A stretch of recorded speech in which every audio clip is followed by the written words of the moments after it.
নমস্কার বন্ধুরা, আমি সুস্মিতা ভট্টাচার্য, বাস্তু ভিশনস উইথ সুস্মিতার এই এপিসোডে আপনাদের সকলকে স্বাগত জানাই। ভালো থাকুন এবং চারপাশটাকে ভালো রাখুন, এটাই তো হচ্ছে মূল মন্ত্র আমাদের, তাই না? প্রত্যেক দিন ভালো থাকার জন্য আমরা কত কিছু না করি। ঠিক সেই রকম বাস্তু ভিশনসেও আমি আপনাদের সাথে বাস্তুশাস্ত্র, অ্যাস্ট্রোলজি নিয়ে প্রচুর কথা বলি। আপনাদের অনেক প্রশ্ন থাকে যে একটা বাড়ি কিনতে গেলে, একটা জমি কিনতে গেলে বা একটা ফ্ল্যাট কিনতে গেলে কোন কোন দিকগুলোকে আগে দেখতে হয়। খুবই গুরুত্বপূর্ণ কোয়েশ্চেন। দেখুন, বাস্তু ভিজিটে গেলে পরে তো সব দিকগুলো চোখে পড়ে, কিন্তু আপনি যখন কোনো ফ্ল্যাট পছন্দ করবেন বা আপনি যখন কোনো জমি কিনতে যাবেন, ধরে নিন আমি জমি থেকেই শুরু করলাম, ল্যান্ড থেকে শুরু করলাম, তো সেখানে কোন কোন জায়গাগুলো আপনাকে দেখতে হয়।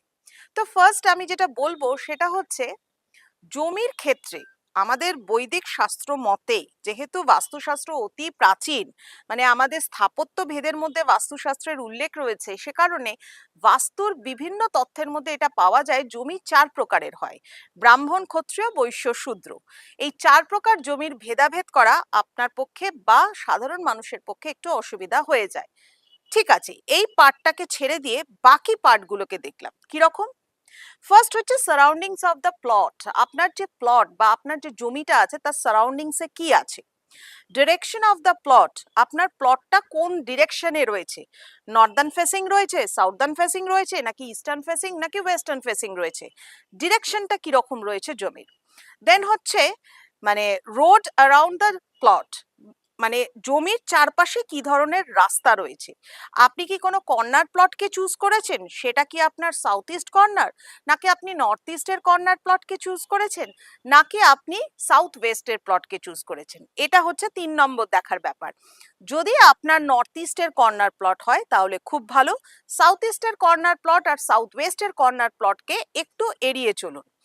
বাড়ির চারিদিকে মানে প্লটের চারিদিকে কি রয়েছে সেটাও দেখার বিষয়। সেটা কিন্তু আপনি যখন ফ্ল্যাট কিনছেন সেটাও দেখার বিষয়। কিরকম, একটা মাল্টি স্টোরের বিল্ডিং এর মধ্যে যখন আপনার ফ্ল্যাট হচ্ছে, সেখানে আপনার পাশে কোনো লিফট আছে কিনা, কোনো ডাক্ট, আপনার রেক্ট্যাঙ্গুলার শেপ কোনো রকম কোনো বা স্কোয়ার শেপের কোনো মানে অকুপাইড এরিয়ার মধ্যে সেই জায়গায় কোনো একটা জায়গায় সেই লিফটের পোর্শন ঢুকেছে কিনা, স্টেয়ার কেসের পজিশন কোন দিকে রয়েছে।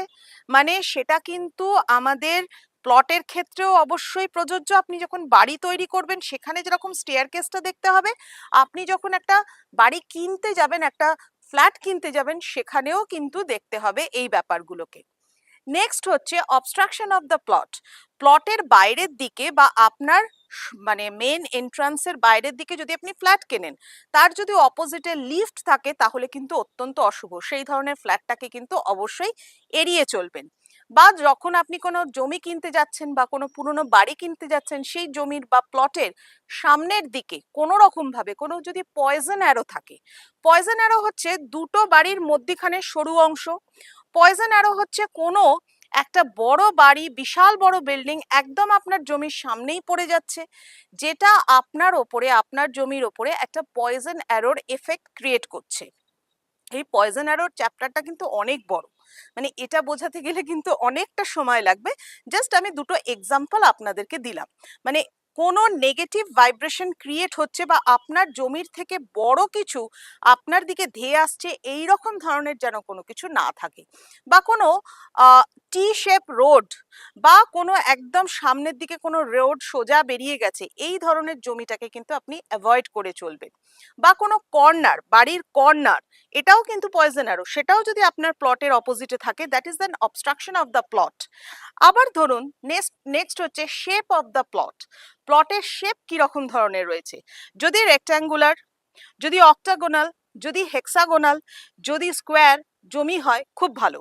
যদি আপনি বিজনেস পারপাসে কোনো জমি নিচ্ছেন বা কোনো জায়গা নিচ্ছেন বা কোনো অ্যাপার্টমেন্ট নিচ্ছেন, সেটা যদি সার্কুলার হয়, অবলং শেপ হয়, ওভাল শেপ হয়, তাহলে খুব ভালো। বাট রেসিডেন্সিয়াল পারপাসে কিন্তু সার্কুলারটা ভালো না।